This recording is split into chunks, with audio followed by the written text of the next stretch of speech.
সাধু মার্ক রচিত মঙ্গল সমাচার।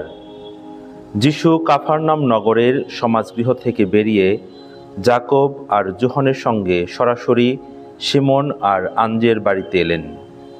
শিমনের শাশুড়ি তখন জ্বরে শয্যাশায়ী। যিশু আসতেই তার কথা যিশুকে বলা হলো। তিনি তখন তার কাছে এলেন এবং তার হাত ধরে তাকে উঠে দাঁড়াতে সাহায্য করলেন, আর সঙ্গে সঙ্গে তার জ্বরও ছেড়ে গেল। তিনি তখন তাদের সেবা যত্ন করতে শুরু করলেন।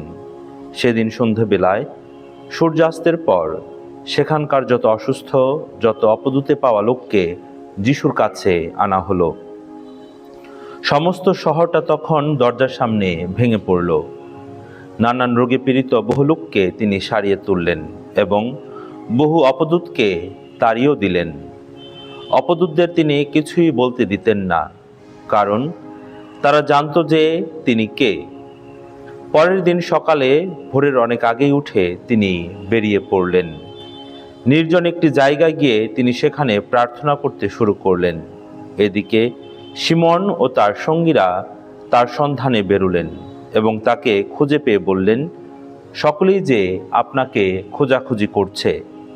তিনি উত্তর দিলেন, চলো, আমরা বরং অন্য কোথাও আশেপাশের গ্রামগঞ্জেই যাই, যাতে সেখানেও বাণী প্রচার করতে পারি।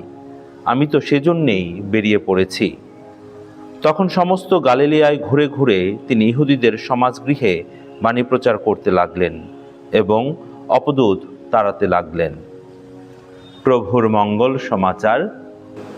আজকের সুসমাচার আমাদের বলে যে ঈশ্বরের প্রেম, দয়া ও পরিত্রাণের মঙ্গল বার্তা প্রচার করা, কারণ যিশু নিজেই এ কাজ সুন্দরভাবে করেছেন এবং তিনি তার শিষ্যদের এই কাজ করতে সক্ষম করেছিলেন।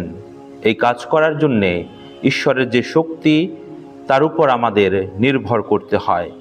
যদি আমরা তার উপর নির্ভর করি, তাহলে আমরা এই কাজ সুন্দরভাবে করতে পারি। অন্যদিকে দেখি যে যিশু তার সেবা কাজ করতে কখনো ক্লান্ত হননি।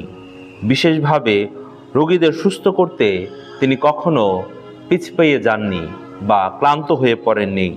ঠিক একইভাবে আমাদেরকেও আহ্বান করা হচ্ছে। যিশু আমাদের এই বাণী দিচ্ছে, আমরা যেন তার প্রচার কাজে কখনো ক্লান্ত না হই। একজন যাজক হিসেবে আমরাও যেন রোগীর পাশে থাকি, রোগীকে সংস্কার প্রদান করি, রোগীর জন্যে প্রার্থনা করি এবং একজন খ্রিস্ট ভক্ত হিসেবে আমরা যেন রোগীর সেবা করি, তাকে সুপরামর্শ দেই, তাকে দেখতে যাই, তার জন্যে মঙ্গল প্রার্থনা করি। ঈশ্বর আমাদের সেই আশীর্বাদ দান করুন।